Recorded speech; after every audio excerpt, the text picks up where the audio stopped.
সবাইকে চমক দিয়ে সরোগেসি মেডিকেল চিকিৎসার মাধ্যমে যমজ সন্তানের বাবা হয়েছেন বলিউড নির্মাতা ও প্রযোজক করণ জোহর। মুম্বাইয়ের আন্ধেরির মাসরানি হাসপাতালের স্বাস্থ্য কর্মকর্তা এ তথ্য নিশ্চিত করেছেন গতকাল।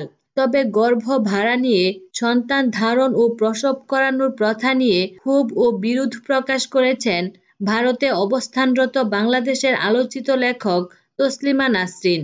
সরোগেসির মাধ্যমে করণের বাবা হওয়ার খবরটি প্রকাশের পর থেকেই বেশ কয়েকটি টুইট করেছেন তিনি, যেখানে তিনি পদ্ধতি নিয়েও সমালোচনা করেন। তসলিমা নাসরিন বলেন, দরিদ্র মহিলাদের অধিকার লঙ্ঘন হয় সরোগেসির মাধ্যমে। এটা নারীদের শরীর ও বিভিন্ন অঙ্গের উপর অত্যাচার। সরোগেসি পদ্ধতিতে নারীকে পণ্য হিসেবে ব্যবহার করা হচ্ছে বলেও অভিযোগ করেন আলোচিত এই লেখক।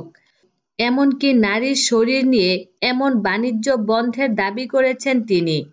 তসলিমা আরও বলেন, সামান্য ক্ষমতা এবং ঐশ্বর্যে একজন সরোগেট মা এবং ওই ব্যক্তির মধ্যে বৈষম্য আরও বাড়ছে। ধনীরা কিছু টাকার বিনিময়ে গরিব নারীদের গর্ভ ভাড়া নিতে উদ্বুদ্ধ করছে। এমনকি একজন সরোগেট মা সমাজে তার মৌলিক অধিকার থেকে ক্রমশই বঞ্চিত হচ্ছে বলেও মত প্রকাশ করেছেন তসলিমা।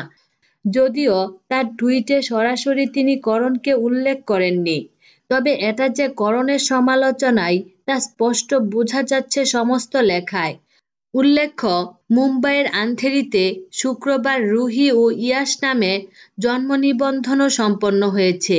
সরোগেসির মাধ্যমে একই হাসপাতালে শাহরুখের তৃতীয় সন্তান আবরামেরও জন্ম হয়েছিল। বিনোদন জগতের নিত্য নতুন খবরাখবর জানতে আমাদের চ্যানেলটিতে সাবস্ক্রাইব করার জন্য আপনাকে আন্তরিক ধন্যবাদ।